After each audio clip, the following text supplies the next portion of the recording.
Hello, everyone, and welcome to the Pinnacle. We've rebranded from the Pinnacle's Producers Podcast, and we're sticking with this. So the Pinnacle it is from now on.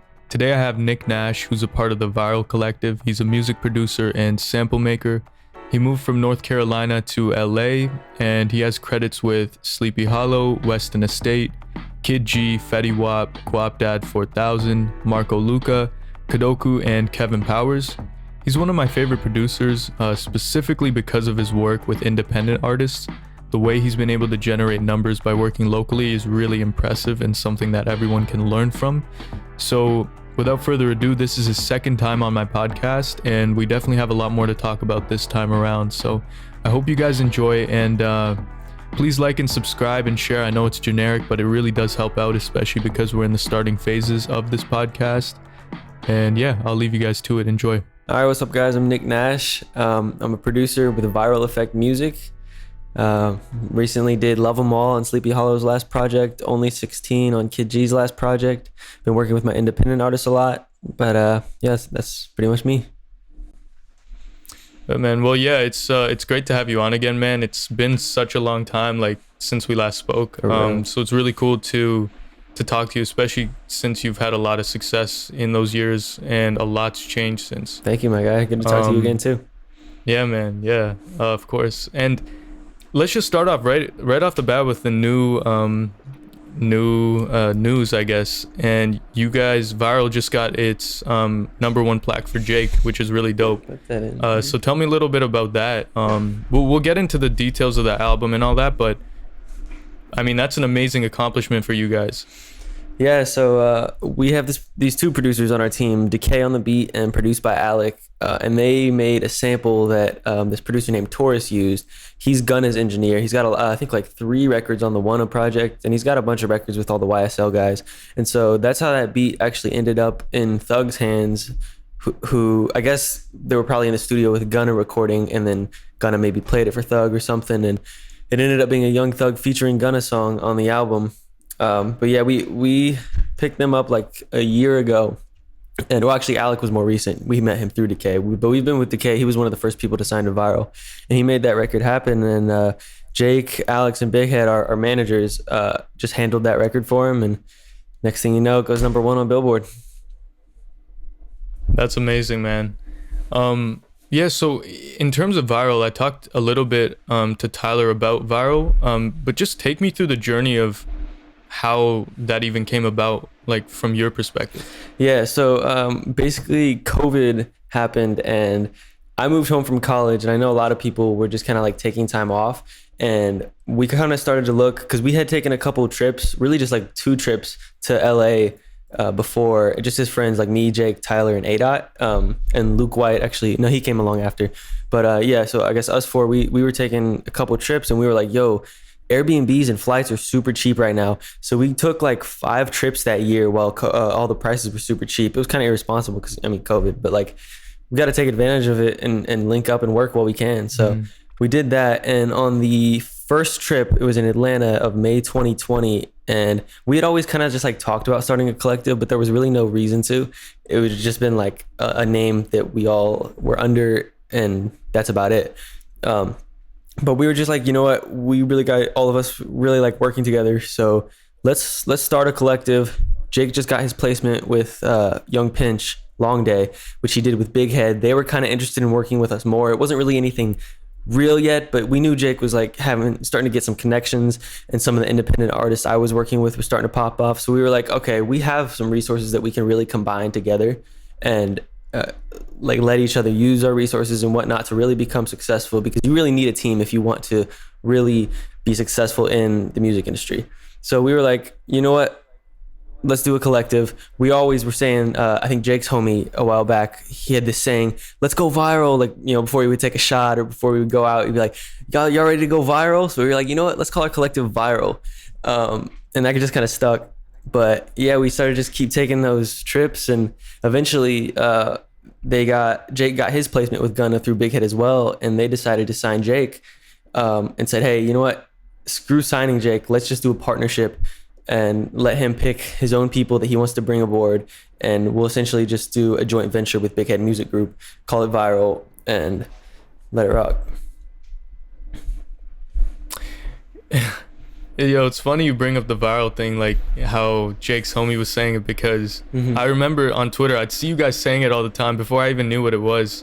And so I started saying it as a joke too. Like I thought it was the funniest. Like it's catchy. Yeah. So so when I heard you guys were actually like starting a group, at that time I didn't know what it was. I just knew it was some sort of a group of that's all I really knew. That was really cool to see. And yeah, man, I told Tyler the same thing. Like consistency is really everything, and you guys have been really consistent. Like since you guys started it, it seems, at least from our perspective, from an outsider perspective, you guys have been really, really consistent and just on track the whole time. And Tyler was telling me a little bit about how you as a person are very structured throughout your day, and he says he said something about you being some form of a robot.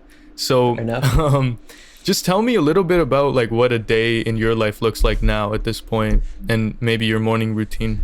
Yeah, so my morning routine is I'll just get up and I need to stop doing this. I always just get on my phone right away when I get up. I'm trying to get better about that. But I'll get up and just like check my notifications, respond to anything that's like really pressing. Then I'll just hop in the shower and kind of relax and make some breakfast, drink some coffee. Don't really do anything like I don't start my day too quick. But then once I feel like, okay, I'm starting to get a little creative, inspired, I'll sit down and I'll start either making a beat or a loop. I don't really care. Whatever I'm feeling, I'll just start making that. And I'll do that as soon as I do that until about like 1 or 2 p.m. Then take my pre-workout, eat some lunch, go to the gym, come back, try and make some more. If I can't make anything else, I'll probably just like go through my beats and either send out packs or like upload beats to YouTube and things like that. I'll try to get some more work done before dinner, do that. And then really after dinner, it just depends what Jake's in the mood for. If he wants to make beats or loops or something, I'll do that. I'll just keep working. But a lot of times we'll end up just like playing Madden at night or, some video game or something like that. But that's just like a normal day where we don't have any studio sessions. So if we have a studio session booked, we kind of have to plan the day around that. So like on Sundays, for example, it's Viral Sundays over at Big Head's house. They have it's like the 7-bedroom house when the studio's been renovated into like 2 studio rooms. And so on Sundays from like 5 o'clock till like 1 a.m., the whole team can go over there. They'll try and bring some people through, or maybe we can bring our own people through. And so on those days, I try to take it easy until the session. Last night I actually fell asleep at the session a little bit, but oh well. Yeah, fair enough. Yeah, well, that's really cool that he I hear certain partnerships, music, it can go all kinds of ways, but the fact that he's really setting aside like specific time slots for you guys and giving you that space is really dope. So take me back a little bit. I know we probably touched on this. We touched on a lot in the first episode, but since I'm kind of revamping the podcast, tell me a little bit about you growing up and where music started to come into your life, and at what point you started to take it more serious. Okay, so the first time I really started to like even try and make music, I don't know if anyone remembers the movie Let It Shine. It was like a knockoff of 8 Mile, and it was like a Disney movie. And me and my friend, who I'm not even really tight with anymore, but he was like my best friend at the time, and we still talk a little bit. He doesn't make music anymore, but it was like a rap battle movie, so we would just like start rap battling and shit like that. And we found this app. It's like Rap Kings or some shit like that. I don't even know. And basically you could just like put little pre-made loops together and then record on them in the app and like put out the song and try and like win rap battles against other people or like go on the charts and stuff. And so basically I tried to rap and I did not go well. Like I cannot rap, especially as like a 12-year-old kid. So I started just putting all the loops together, and we did our little duo. It was called Beat and Flow. And so I was like the beat guy and he would rap. And nice. It was actually fun. We got like kind of popular on the app for what it was. But so I did that with him, and then I moved away. I didn't make any music after that. But then this other homie that I played basketball with at the time introduced me to Jon Bellion, who's to this day my biggest inspiration. If anyone doesn't know who he is, please go check him out. He's like life-changing. And he introduced me to his music, and I found some like behind the scenes videos of him making his songs on YouTube. And after I saw that, I was like, I didn't know I was going to do this as a career yet, but I was like, I'm going to really try and get good at this at that point. I would say like that is the defining moment of like when I became a music producer. But yeah, after that, I just, went down the rabbit hole and eventually started making not like enough money to live on at this point, but I was starting to make a couple $100 a month, and I was like, you know what, I want to do this as a career. And now here we are. Mm-hmm.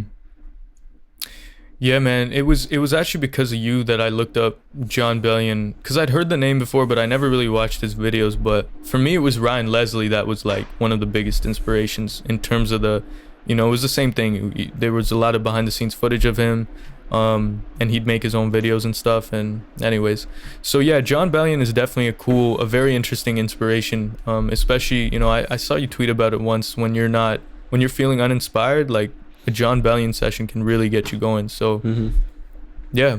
Or even just listening to his album. Like, it's just like not every time at this point, because I've listened to so many, like his album all the way through so many times, but a lot of times I'll listen to a song for the like 4th or 17th time or something and notice something that I didn't before. And it's really rare that artists nowadays you can say that about.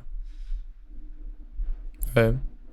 And how did the move to LA come about? Like, was that a fairly smooth process? Moving is usually has a lot of, ups and downs with it, but was that kind of a no-brainer type decision for you, or was it a difficult decision to make? And what went into the actual move to LA? I wouldn't say it was difficult, but it was definitely like a process. I moved home from college after I dropped out in March, and my parents were essentially giving me like a year to just so because of COVID, it was supposed to only be for the summer, but because of COVID, they gave me a year to just like chill, spend time with my dad. I didn't really get a chance to do that growing up as much. And then towards the end of that, I was like, okay, now I need to move out. Where am I going to go? And I narrowed it down to just getting a 1-bedroom in Raleigh, which is where I was living, and where I grew up, or either getting a 1-bedroom or moving in with my friend A-Dot in Texas, if he and his girl were cool with that. But my dead last option was moving to LA, because I didn't like it. It was like too many people. It was very expensive to live in LA. So I was just like, if I have to, I will. But it ended up being to where living in Raleigh was going to be the same price. Like a 1-bedroom in Raleigh versus a 2-bedroom in LA was going to be the same price either way. And I think A-Dot's girl didn't really want me living in the house, and I didn't want to get like a 1-bedroom that close to him for no reason if I could just stay home. So I was like, you know what, LA is my best option. We actually tried for a while to get like a 5-bedroom house with I think 4 people, and just landlords did not want like a bunch of 20-year-old kids who are self-employed like renting a house versus a family, which with the renting market is super good right now, I guess, and they could get no problem. So eventually, after like 4 months of looking for an apartment or for a house, me and Jake were just like, you know what, I need to move out of my parents' house. Jake wants to get back in LA. Like, let's just get a 2-bedroom. And then like a week later, we got approved. Like, we were applying to houses and getting denied. And finally, we just were like, let's get an apartment. And instantly we got approved. Amazing. Cool. Yeah. And tell me a little bit about dropping out too. Like you said, you were in college for a while. How did that come about? Like how long were you in college for? At what point did you decide to drop out? And was that in itself a difficult decision? Or was that again like kind of you knew what you were doing? I definitely knew what I was doing there. I told myself, I didn't tell my parents or anyone else this, but I told myself before I went to college that I was not going past my sophomore year, and if I wasn't making a living off music by the time I got to my sophomore year, I was going to drop out and just flip burgers or something while I made music. So fortunately, halfway through my sophomore year, I was making definitely not enough to live on, but it was like $1,000 a month or so. And it was like solid money from music, to where I was confident that if I dropped out and put my all into music for the summer that I had to live at my parents' house, that I would be making a good decision by dropping out and making enough to live off of by the end of that. Now, looking back at that, I could have seriously fucked up my life. Like, I seriously could not, like, maybe a certain placement doesn't drop, or like, you know, like Fresh Air, that record that kind of started getting my consistent income going, never dropped. Like, who knows? Right. And I don't know where I'd be if I guess at the end of that summer, I wasn't able to live off of music. But essentially, I knew what I was doing, and halfway through sophomore year, I just dropped out. I was considering enrolling in Full Sail, but I couldn't get enough like financial assistance to do that. So I was just like, let me just go full time. Like I remember being on an interview on the phone, thinking that I was going to get financial assistance because they were like, yeah, can you like send me any music you've done? So I sent them a link to Fresh Air and I sent them a link to the song with Fetty Wap, and they were like, wait, what? You have a song with Fetty Wap? Why are you enrolling in like music school? And then I was like, okay, I'm a shoo-in to get financial assistance. Come 2 months later, they want to give me like $2,000 financial assistance out of the 60,000. Crazy. So yeah, I was just like, wow, let me just go off and do my thing. Wow, that's surprising, but it all worked out. Yeah. So being in LA, you said you didn't really like the idea of it, like it was kind of your last option. What were the things you were most worried about going to LA, like or not wanting to be there? And then since then, has any of that changed? My perspective has definitely changed. Like I came out here saying, oh, I'll probably be out here for 2 years, 3 years max. Now looking at it, I could see myself staying out here for an indefinite amount of time. I don't think I would raise a family here, but like I'll stay here until I feel like leaving. I think I was worried. Obviously the financial aspect is like, it's very expensive to live here. So I was a little bit worried about that. And then the people here, I've only been here a couple times before I moved. So I didn't know, like you always hear these people are fake. Like, you know, there's so many homeless people and people are going to use you. And honestly, like what I've learned the most is your people are who you surround yourself with. So like I've found friends here and people that I met through Jake and whatnot, they're like, are in my circle and they're not going to use me. Like they're not weirdos. There's plenty of that in LA, but it doesn't really matter, to be honest. Like if you want to move here, don't let that stop you. And then also there's so much traffic here. I was like, oh, should I come out here with a car or like, should I like Uber around everywhere, which is expensive? Thankfully, my roommate has a car. Jake has a car. So like when we're going to Big Head's house and whatnot, I can like tag along with him. And I'm thinking about getting a car soon. But that is one thing that I was like stressed about. Like I hate traffic and paying for parking everywhere. But at the end of the day, you just gotta suck it up. Like I'm gonna get a car. I'll pay for parking. It is what it is. Yeah. And then being in LA, like, how do you take care? I mean, you already said you go to the gym in the morning. So, so in general, I guess we can go more in depth into that. Like, how do you take care of your health and mental health being out in LA? Because I know a lot of producers, even if they're not in LA, like any creative that has to spend a long amount of time in front of a computer, it can get really tough on their health both ways. So what do you do to take care of yourself there? Well, I don't really specifically have a plan with that necessarily. I try to get my calories. I try to get 4,000 calories a day, which is like, because I'm trying to like bulk up, I guess. But as far as taking care of my health goes, just going to the gym and making sure I don't slack on eating what I need to eat. And then being in front of a screen all day, I mean, that's probably not great for like my eyes and whatnot, but it doesn't really make me sad or anything. Like, you know, I do music because I like to do music. So it's really not stressful. And like my mental health, that's like, I know that's a real problem, and I'm sure that's like people struggle with that a lot, but personally I don't think that I've struggled with that a lot, and I've been very blessed to not have to deal with that. But if I do, then, you know, we'll get there and see how I deal with it when that happens. And then can you outlift Tyler? Like, what's the deal with that? It's actually funny. So he came to North Carolina for like a music festival, I guess, or a show for some of the artists from there that were performing. And my neighborhood at my mom's house we were staying at has a gym, and I wasn't working out before I moved to LA. So I figured, hey, I'll try it now that I'm back for Christmas. So we both went down there and tested our maxes. I don't want to embarrass him. His max is 90. No, just joking. It's he maxed out at 160. I maxed out at 190.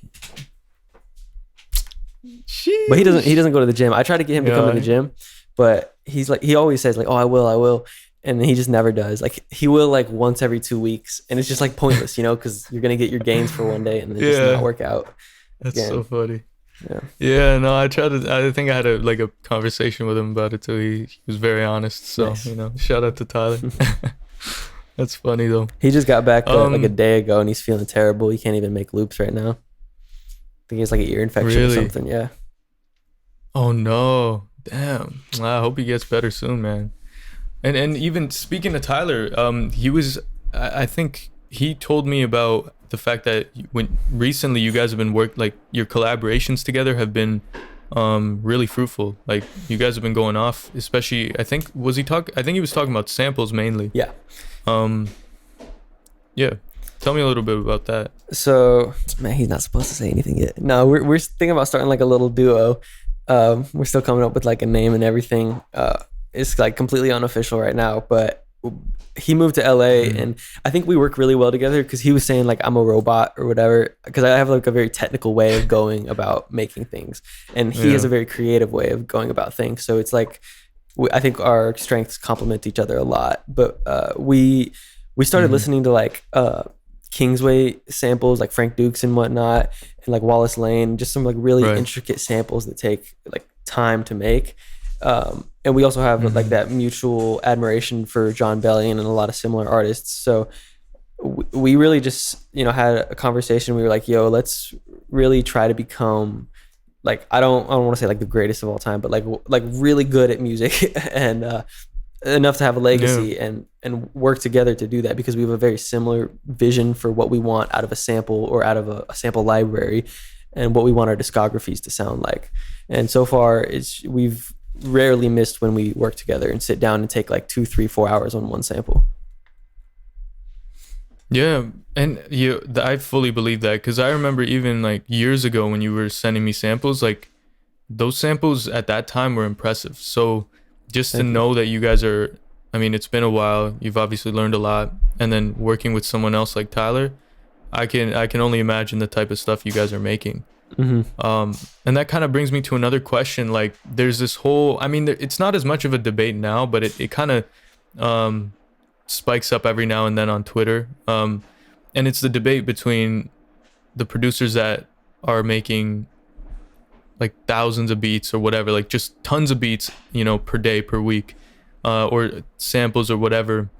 And then there's the ones that are like, no, you got to focus on quality. So really, they basically start to debate quality and quantity heavily. So what are your thoughts on that?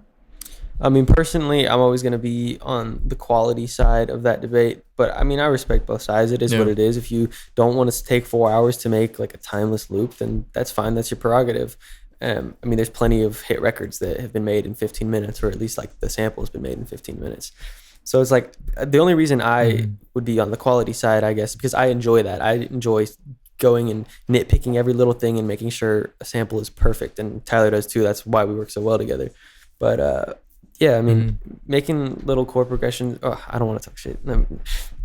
It's fun. Like making little 15-minute loops is fun too. Yeah, fair. I mean, you talk your shit if you want to. No. Like, I don't like disrespect it. It's just like, I don't know. It is what it is. Yeah. Well, I was talking to, and actually I'll get to this with you too, because you know what? I'll go straight to it actually. So you've obviously had a lot more studio sessions when you've been in LA, since you've been in LA. What are some of the things you've learned in those studio sessions? Like, I assume you have to kind of work quicker unless they're using beats you've already made. Like, what's the process? I assume every session's different as well, but is there anything you've picked up that you can take as a lesson from all the sessions? I mean, you're definitely right. Every session is different. Like some artists like to pull up beats that we've already made. Some artists like to cook from scratch. Some like to just record on loops and then we'll like do the drums later. But as far as something that I can pick up from every session is just like be adaptable and don't get discouraged. We had a session with Kid Trunks. So for anyone who doesn't know who that is, he was in Members Only, XXX Tentacion's collective. And I don't know if he's just really picky or that day he wasn't like feeling music, but we probably went through like 500 beats and he was just not feeling it. Finally, we started making one that he didn't even sound like he liked, but eventually like halfway through the beat, he was like, oh yeah, I like this, like keep running. So like, I don't know, not every session's going to go great, I guess. And so the takeaway there is just be patient and keep working. Don't just give up on the session. Yeah, that's crazy. I mean, I've had sessions with smaller artists, especially when I'm developing them, that of course there's going to be times where neither of us are feeling it, or one of them, like I'm trying to work with something, we've went through hundreds of beats and it's just not working. But I can't even imagine the pressure. Like that's got to be a lot more pressure when it's, a bigger artist and he's there to, make something with you. So that's definitely a good lesson, and it's really dope that you guys actually figured it out.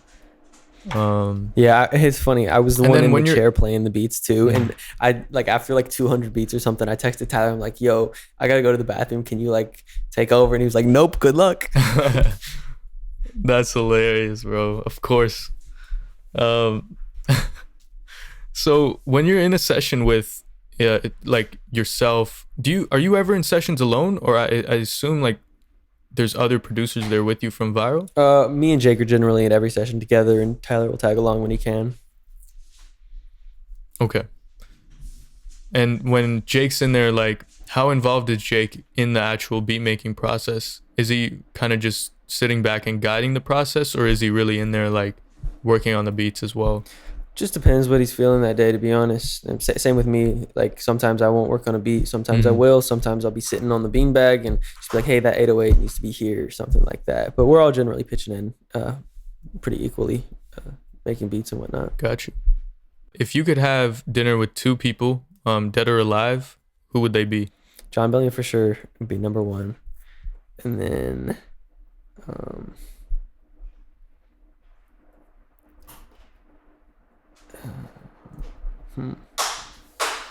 Tom Brady would be the other one. Nice. I just feel like he's like the epitome of like man, you know? Yeah, he's incredible. I can learn some lessons from Tom Brady. For sure. And then your top three, your favorite artists right now. Right now. So it could be big or small. Yeah. I know I'm saying it a lot, but Jon Bellion, that's number one for sure. It's all good, yeah. I would say Jack Harlow would be number two this year.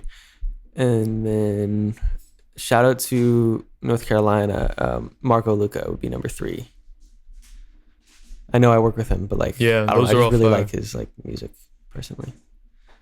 Yeah. No, of course, man. And like, I mean, that's a blessing. Like, you're one of your favorite artists. If you can work with them, that's amazing. And have you worked with them recently? I've been sending him beats. We've texted a little bit, but we haven't made a song since January. But we made a really good song in January. I hope that one comes out. Bet. Okay. Last January. I know it's January now, so I guess it's been a year since we made a song. No. He's a busy man. I got you. I bet he is. Yeah. Does he do a lot of shows now or what? I mean, I know it's COVID and all that, but his band Western Estate just got off like a little tour, like a 4-show tour. They played actually SOBs in New York, which is crazy to me. But wow. Yeah, I think he's trying to get more into that. He didn't perform at the festival in North Carolina. I wish he would. I would like to see him perform there. But I think he's trying to get more into that, and then hopefully releasing an album this year. I'm not sure, but I think so. I don't know. Bet. No, I'm looking forward to it. I hope he does, man. He's incredible. All those Western Estate guys are really fucking talented. They're really good at what they do. Shout out to Western Estate. Yeah. What's your dream placement? It used to be Young Thug, but now I would probably say, you're gonna kill me, Jon Bellion. I've been liking pop a lot more recently. Like I got into music and like rap was like what I focused on, but now like pop just speaks to me more like over the past year. Bro, I feel that. Are you making a lot more pop beats now? Like, and is that your favorite too. Type of beat to make? Like honestly, country is like what I've been making a lot of recently. How do you go about making a country beat, bro? Because I've been like I had a country singer last year that I really wanted to. I just want to drop a country song just to say I did it. And I like all genres. Like I really respect all genres. So I wanted to drop a fire country song. But what's your process in making like a country beat? So it's really important that you get a guitar sample that sounds like a country beat because they're really hard to find. I'm gonna go ahead and shout out Seth Got the Waves, IOF, and Z Beats. They're not even like country guitarists by any means, but they definitely have some samples that would really work with country beats. And so finding a sample is really important. And then once you do that, I think there's just like really 3 directions you can take it. You could obviously do trap drums on it and make a country trap beat, or you could just find like really pop drums and lean into like some Justin Bieber type drums, and it'll end up sounding like a Morgan Wallen country pop beat. Or you could find really organic soft drums and go like a Luke Combs direction. But really it's just making sure all the sounds go together and there's like either a blues scale or something like that in the guitar that makes it sound like Western. You actually just straight up dropped some gems there, because I remember like I was looking for guitar samples for country and they were really hard to come across. I made so I'll definitely check those guys out. The Kid G song, I made that beat in like July or something like that. And it was like the one country guitar sample that like I found, and I uploaded the beat. It did really well on YouTube. That's actually how he found it. Kid G found the beat on YouTube. But after that, I probably went 4 months without making another country beat because I just could not find any guitar country samples. So I stopped looking. And then IOF sent Jake some loops, or I think he's been sending Jake loops, and he alley-ooped them to me. And I was like, yo, these will really work for country. That's real. Yeah. I'm going to have to check those guys out because... For real. Yeah. If you were given $100,000, what would you do with it? Right now, I would put like 80,000 of it in crypto, and then I would just buy, I think, a car with the other 20,000. Nothing crazy. Like, I think I've got a setup that I like. I don't need to trick it out or anything too much. Maybe like I'd probably get some upgrades for my PC too, instead, like, you know, take a little bit from the car money. But I'm really big on crypto, so like, don't get me wrong, I don't know much about it. I just know that it's done nothing but go up in the past 10 years. And so I want to be a part of that. Yeah, of course. Does ADOT, like, I know ADOT's super invested in a bunch of different things. Is he someone who you guys get crypto advice from? Or am I mistaken in that? Like, you guys all just do your own thing? Not necessarily advice. We'll shout out little cryptos to each other and figure out what each other is investing in and whatnot. But I do get a lot of advice from him, like life advice. He's one of my like biggest mentors. So big shout out to him. He's actually investing. He got, I think, his second investment property now, and now he just got a second Tesla that he's Turoing. So he's definitely turning up on. I didn't realize he had a second Tesla. I thought that was his main Tesla that he was using on Turo. Yeah. So he actually has, like, I don't even know what his other car is. I think it's a Volkswagen, but that's like his main car, and then he'll barely drive the Tesla. But then, so when he's not driving the Tesla Teslas now, it was like 2 days ago that he got the other one. They're on Turo making money for him. Good for him, man. That guy is just good for him. I got to get him on here, man. I do want to talk to him. So you actually addressed something that I did want to ask you, like when you're lost. So like it could be music wise, business wise, or life wise. When you need some advice from someone, who are you going to? My dad. And your dad. But ADOT too, like, it's not always just one person. So ADOT is definitely, like, if I feel like ADOT can answer a question, I'll definitely go to him. He has a very good understanding of life, a very practical understanding of life too.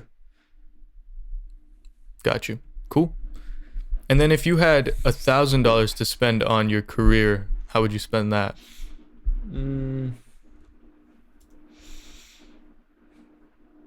I would probably just buy like certain effect plugins that are like a bunch of stuff that I've never tried before. Like if I just had, hey, here's $1,000 to spend on whatever right now, like, and it has to do with music, I would just go to my little list of plugins in my phone and just get some shit that I've never tried before.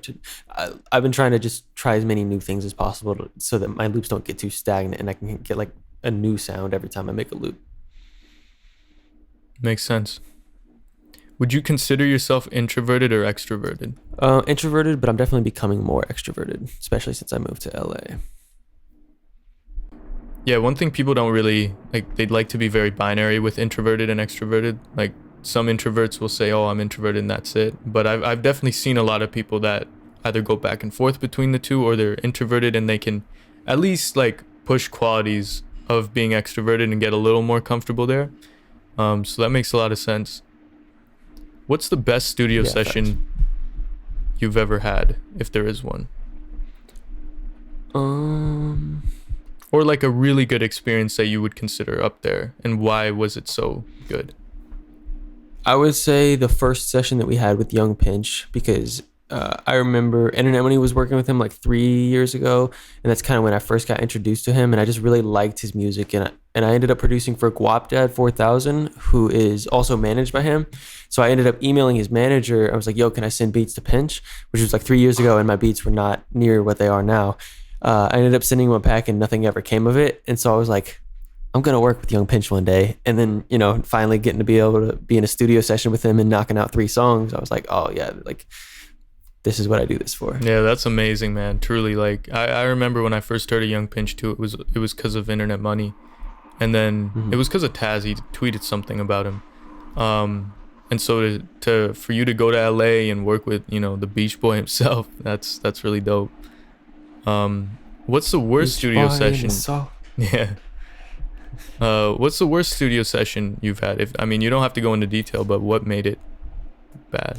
It would be that Kid Trunk session for sure. Just because it was 2 hours before we started recording. And then as soon as we started recording, Rumor, RMR, he got there and we finally started recording Kid Trunks, and it's like, we can't like dub him and go work with Rumor now. So we kind of like, I think he ended up trying to hop on the song as well, or like we finished the song and then we started working with Rumor, so it was okay. Yeah. But it was just really like frustrating because the guy was not working. He just came from Mastro's, which is like a really nice restaurant in LA with these like two girls. And then they just like left like 10 minutes later, the girls did. Yeah. So I was like, what? But yeah, it was just a little bit frustrating to have to sit so long without actually doing anything. Of course. And then is there a lesson you picked up from that, or was that more of just like that happens sometimes and you just move on? That is the lesson, I think. Like, not every session is going to go well. Don't expect every session to go well. Right. What was the session where Tyler had described this in the podcast? He said that there was a time when you were basically working with someone and then Tyler was trying to work, but whatever Tyler was doing was just not working with the session. I don't know if the artist wasn't fucking with his beats. I can't remember specifically what he said, but he ended up going home and then working on his own stuff. So that's the second Young Pinch session we did. He ended up recording on one of Luke's beats, and then the second one was one of my beats. I think that's actually my favorite song we've done with him, the one we did that day. And Tyler just kind of got to the session and we started going through beats, and Tyler realized that he didn't really have any beats for Young Pinch. He was like, yo, I need to go make some beats for Young Pinch for this person we have a session with next week, and I just don't have enough beats. And so he left, and it was cool. Cool. And he didn't have any beats, so I guess I would have stayed personally because I liked being in the studio and being with an artist that I like a lot. But it's his prerogative. He left and went to go make beats. Yeah.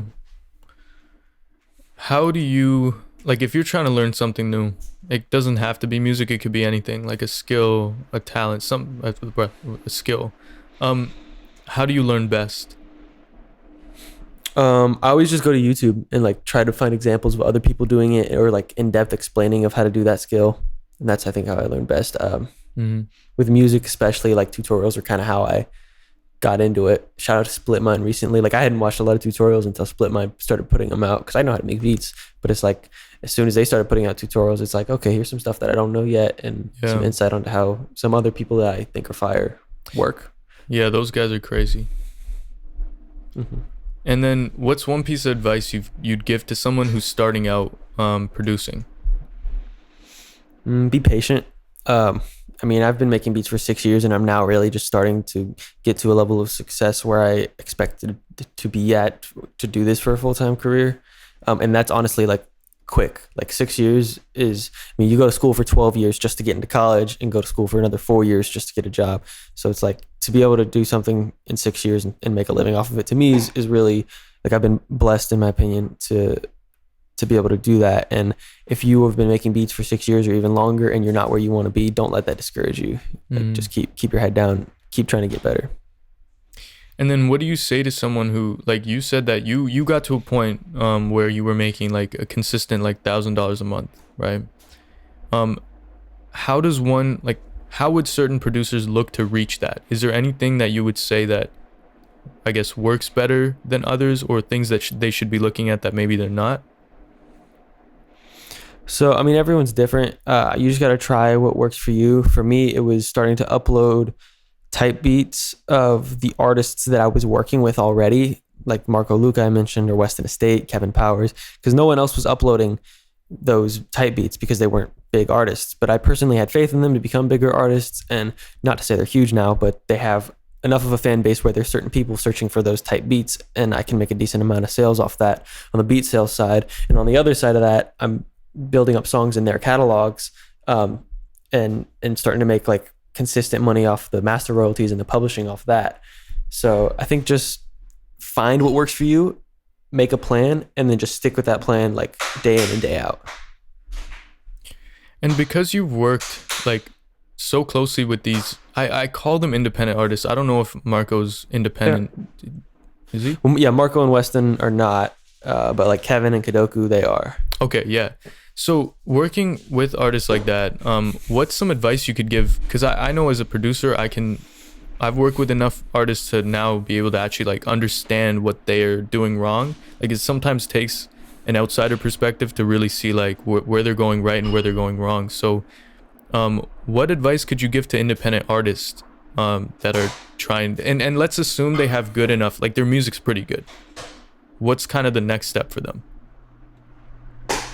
Drop music. Like, don't stop dropping music. Don't like let anybody get in your head about telling you what you should and shouldn't drop. Build up a catalog, find which songs you like, and then honestly drop as much as possible, like once every 2 weeks, even once a week. I would also say like stay away from albums. Like, this is just my opinion, I guess, but like if you're just still trying to build your fan base, just keep hitting them on the head with singles, because that's really what's going to give you the best bang for your buck, especially if you're putting a lot of money into your music, which that's another thing. Like, I don't really know how to market music and whatnot from an artist perspective, but I do know that like if you're making money off music, put that shit back in, just like any other business. I completely agree, actually, like 1,000% with like everything you just said. Yeah, drop. Like, yeah, I have nothing more to add. You just said it. If your music's good, like honestly, it's gonna speak for itself. Exactly. Like, you don't need any tricks or gimmicks. Exactly. Yeah. Yeah, you just straight up just need to drop, and that's how you'll get your music out enough to actually get the people that will like your music to listen and hear it and like it. Yeah, you said you've been learning a lot lately, and well, I guess, you know, with Tyler and all that, with the samples, like, what are some of the newer things that you've been focusing on or learning or have learned that you didn't really do before or didn't really pay attention to before? So one thing I guess is I was definitely on that quantity side of the debate at first, and as I started to, I guess, fall in love with music more, and really think about samples the way I do, like making an actual song, I guess I learned that for me works way better, and I'm way more happier with the product that comes from that. I guess another thing is trial and error. Like, there should be no limit on how many times you try something if the sample's not sounding right, because a lot of times I would get tired of just continuously fucking with the sample over and over again, and I would find something, I would just be like, okay, this sounds good enough, time to move on to the next part of the sample, or done with the sample, whatever.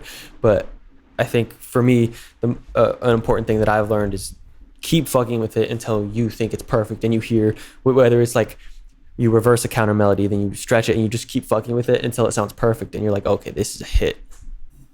Just don't settle, you know? What is a piece of equipment, aside from your computer, that you can't live without? Maybe that's too strong of a question, but like, yeah. And it could be anything. It could be like a VST, it could be a physical piece of equipment, but what's one that you're like, nah, that's the one, like I need this? Or your favorite one? I really cannot make samples nowadays without the Good Hertz plugins. It's like, if anyone doesn't know what that is, it's a company that makes VSTs, such as like a Wolf compressor, Toop, Midside Matrix, Lossy, those type of plugins. Like, I guess that whole set of plugins, I just love them so much. Those are fire plugins. Yeah, they're fire. Mm-hmm. And then, thus far in your career, what would you consider your biggest failure, and what did you learn from that? Biggest failure. I'm not going to say the exact song or artist, but there was a song that I was really too worried about fucking up the relationship with the artist or what's actually like industry standard and whatnot. But I took way less than I should have on like the master royalty. I ended up getting nothing on the master royalty on this song. It's not like one of my biggest songs by any means, but did numbers. And I wish that just on principle, I would have stood my ground and got what I deserved on that song, because in hindsight I feel taken advantage of. But yeah, I guess that what I've learned from it is don't be pushed around, and know what you deserve. Yeah. For sure, that's so important with the music industry, 100%.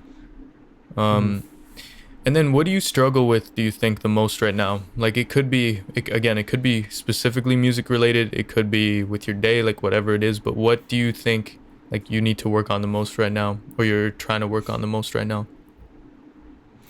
Um, Actually, I recently had this realization. I think as I've started to like, people have started to demand more things of me, and like especially in work. I've started to get like really stressed, and I'm really trying to like not get stressed. I'll start pacing around the apartment, getting in my head, thinking about stuff.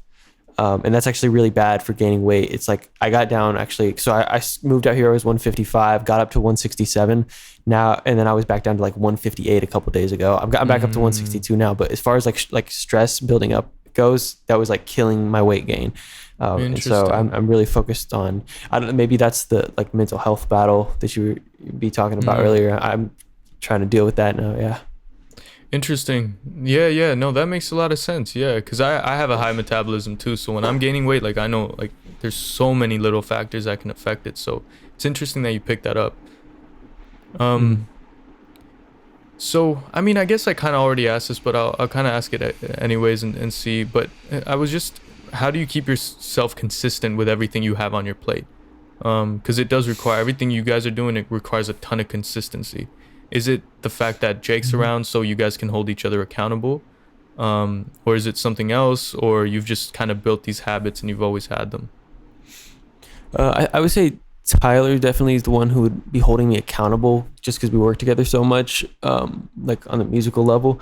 But I think that personally, I'm a very routine-based person. So once I ingrained, okay, I have to make this many loops every week. Although I actually took that out. I don't want to put a number on it anymore. But if I just, making loops and beats a part of my day and my routine, I find that I'll meet whatever's expected of me. Okay. And then I have to ask, like, how does it feel that Tyler is the face of Viral? Like, is there some jealousy in that, or is that just kind of... Is Tyler the face of Viral? I would say Jake's the face of Viral. I don't know. I was just told by Tyler that Tyler was the face of Viral, and Tyler can think what he wants. All right. That's okay. I don't want the spotlight. He can have it. Okay, understood. And then tell me about Arby's as well. Like, like, I've never been, I'll be real, man. I've never been to Arby's. So you gotta go to Arby's, bro. Bro, let me just... you're in Canada, aren't you? Let me check. No, I think we have one. Like, we have it. They have the meats, here. Bro. What'd you say? They have the meats. Yeah, we have them here. I just saw that fucking slogan. So what's the deal with Arby's? Like, why is it so special to Viral? It seems like it's a key component. It's just really been a running joke. I think we just like tweeted that we liked Arby's one time, like Jake did or something. And a lot of people were just like, oh, you're weird. You fuck Arby's, blah, blah, blah. And honestly, like, yo, it's good food. Like, we all like it. And so we're going to stand with Arby's till the day we die. We're going to die on that hill. And if you, bro, because I want to try now. So if you were to go to Arby's, like, what would you recommend? I've never been there. Personally, I just get the like number 3, like big ass roast beef sandwich and just drench it in Arby's sauce. But I forgot what it's called that Jake gets. It's like French something. Let me look it up real quick. All right. Arby's French. Something about French. Oh, there's something with French dip. Oh yeah, French dip and Swiss. I think that's what the sandwich is called. But yeah, it's basically similar to what I get, but they put like cheese on it and this dip. All right, say less. I'm gonna have to try. I'll let y'all know. You won't be disappointed. What do you say to someone who basically comes up to you and says, yo, I have all this going on. I have like a school, job. I have school, I have a job. I have like all these things to take care of. But I want time to pursue my passion. Like, or I don't have time to pursue my passion. Like, I have no time. I mean, I know every situation is different, but what kind of advice would you have for that person if you had any? I would ask them what they do on a daily basis, and get their actual schedule. And because I doubt, like, I know there's some people that really are booked like this, but like you have 16 to 18 hours a day there's no way, in my opinion, that you can't make time for an hour or two a day to work on your passion if it's really your passion. So yeah, in my opinion, that's not an excuse for 99% of people. And you just gotta, like, maybe it means giving up video games or giving up whatever, hobby you're doing.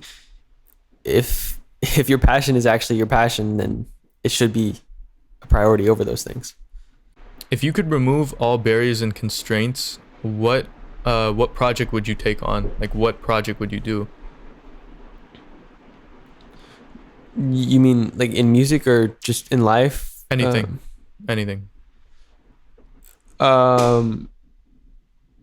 Shoot, I would probably try and see how far I could take my basketball career, to be honest with you. I was pretty decent in high school, and if I didn't find music, who knows what could have happened. So I guess that would be the project. Start training. No, that's cool. Putting in the hours to that like I am in music. That's cool. Hey, I'll have to one-on-one you because we'll see.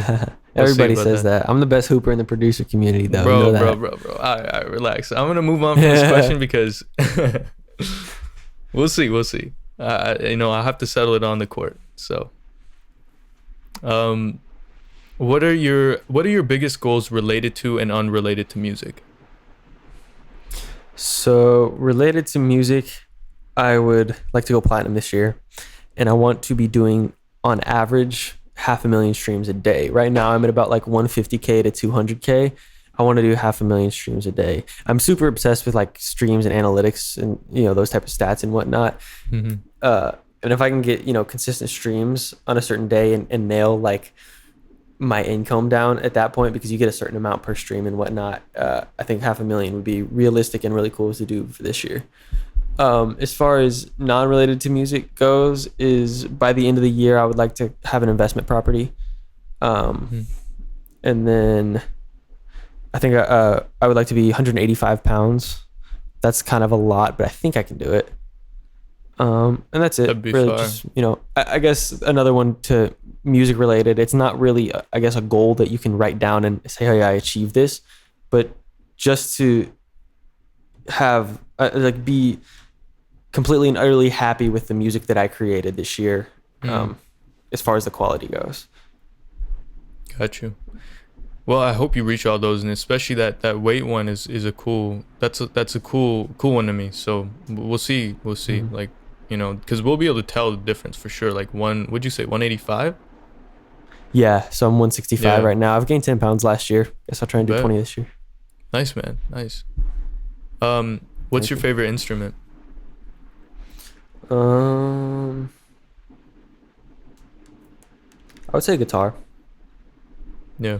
But not as like, oh, I hear this guitar loop and I just love it so much. I think the guitar is very versatile, where you can put little plucks and pitch bends and different effects on it, and there's just so many different ways you can make it sound. That's why I love it so much. Got you. What's one thing that someone can do, or a quality that someone can have, that makes you immediately or basically not want to work with them or have any sort of relationship with them? I think I have a pretty good radar of telling when people are like fake and they keep flexing certain things, like, yo, it's LA, bro, everybody knows somebody here. And so I kind of don't like when people start to do that and they come off as fake to me. That makes sense. And then I'll ask the opposite of that question. Like, what quality can someone have, or something that someone can do that makes you go, okay, like, this person's solid. Like, I'm gonna work with this person, or I'm down to work with this person, or have a relationship with them. If you have self-awareness, I think that's very important, because if you have self-awareness, even if you're not good at something, you're not good at it, and you know how to get better at it. Great answers. Honestly, you've basically answered every question. I had a couple more, but they've been answered, because I was gonna ask you about the Young Pinch sessions. If there's any more details you have on those, I'd love to hear them. But like, it sounds like you gave me a lot. Nah, he's a cool guy. I would love to have some more sessions with him. I think we will in the near future. Mm-hmm. We've done 5 songs so far. I like all of them, I think. Yeah, hopefully they drop. Cool. Yeah, man, that's all I got. I could ask you a little bit about Viral and like where, what's next for you guys, like what you guys are looking forward to. But I could just ask Jake that because I know, I don't know what you guys can talk about at this point. So Well, we've got 5 people under paperwork right now out of the 14 people that are on our team. So I guess the next priority is getting everybody else under paperwork. And then I guess becoming, personally, I still want to just be a loop guy primarily. But as a team, I think Alex and Big Head want to get us more involved in sending actual beats out as well. So I'd say that's probably another step that we're going to be taking in the near future. But yeah, I mean, I'll let Jake answer because he definitely knows more about the goals of the company that he owns than I do. Right. Yeah. And when you say Alex, that's a manager. Alex Loyalty, Big Head's manager. Oh, Yeah. okay. Got you. He's just Jake's business partner. I don't even think he's actually Big Head's manager. Technically, they're 50-50 business partners, I think. Got you. Cool, man. Well, is there anything else you wanted to mention or talk about? No, I think that's good. Good. Well, I appreciate your time. I'll leave the floor to you so you can plug yourself. Whatever you want to plug, take your time. Go ahead. Shit, I mean, my Instagram and Twitter at Nick Nash Beats. YouTube's also Nick Nash Beats. If you want to purchase my loop kits, producerlabs.io. Just go and my loop kit should be on the front page, or if they're not, you can search Nick Nash. But that's really all I have to plug. Thank you for having me on, man. Of course, man. Thank you for coming on. I really appreciate it. And yeah, like you dropped some bars in there, some gems. So we'll talk soon soonish. Like I'm sure we'll be talking, soonish because you got a lot going on. You guys are doing great things with Viral. So yeah, I just appreciate you taking the time, man. And yeah, I'll talk to you next time. Awesome, man. Good talking.